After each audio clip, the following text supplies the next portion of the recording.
Hello Matrix, I'm sure you're excited. It's Absolution time again. Obviously these videos, again I want to state this, these videos must not be your only engagement with the novel or your complete engagement with the novel. Obviously your teacher will teach you stuff in class, and you'll also have your own reading and thoughts about the novel. Very important that you develop the ability to think. This chapter is written from Sam's perspective. It's in the first person and basically sums up his take on Claire, the lady he's writing the autobiography about, and also some of his own engagement with his past and his reintegration into South African life. So if we look at this first chapter, immediately we're given insight into their relationship, the relationship between Claire and Sam, and quite clearly right at the beginning Claire has the upper hand in this relationship, and as their relationship is established, Claire has this very distant kind of persona. It says on page 3 she's affecting to look uninterested in the present meeting, but there's too much energy in the boredom. So it's even too much energy for her to look bored with the situation, and she's making it very clear that this is a relationship that is for her not even a matter of convenience, but she has to do it. She's forced to be back in this relationship. If you turn to page 9, there's an interesting comment by Sam where he says this at the top of page 9. He says, Claire can't or won't see me today. Again, she defines their relationship. She defines when things happen and when things don't happen.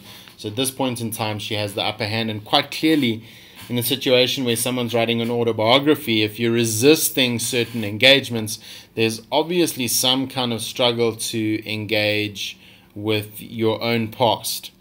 Again here, Sam encounters a car guard, and he struggles with his own identity of a South African in broken Afrikaans, trying to explain to the car guard that he doesn't speak Afrikaans anymore. Ek is jammer, ek praat nie Afrikaans nie, ek verstaan jou nie. And he talks about losing too much of his Afrikaans to make sense. And he finds himself in this in the National Archives, and the other people who are in the National Archives are trying to engage with their roots, with their past, and there's a real sense of the importance of a past to our present.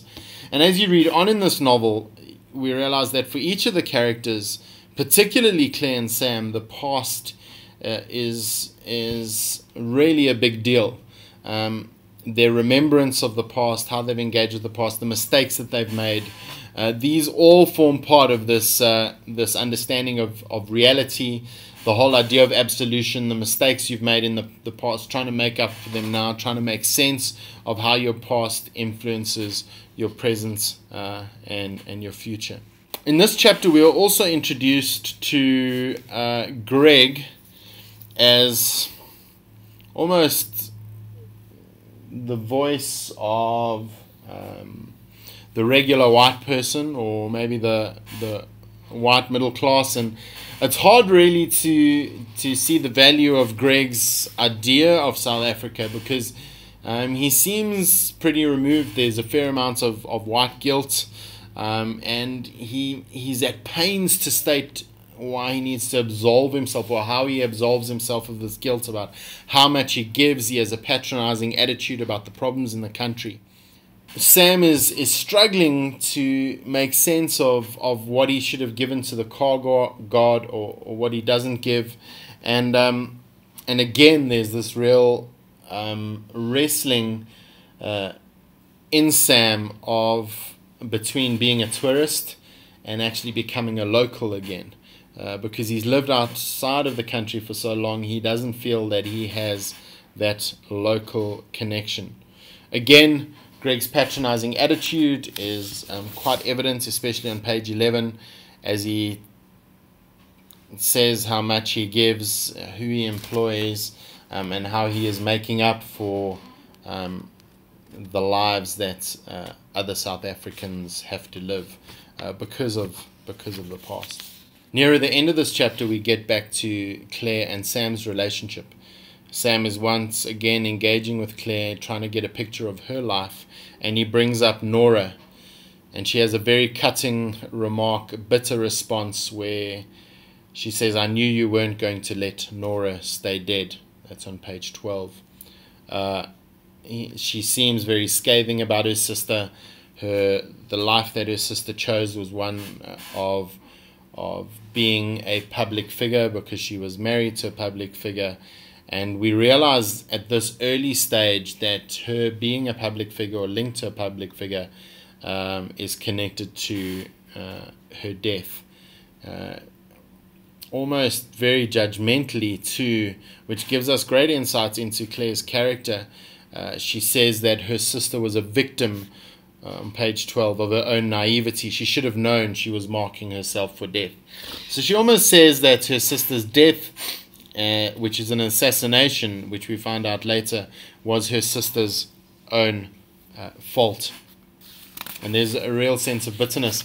And we also get a sense as the novel progresses that Claire's relationship with all her family members, her children, her ex-husband, her sister, her parents, seems to be tainted in a way. There's a very telling sentence right at the end of that first chapter. And that is this sentence: "There is an open mockery on her face.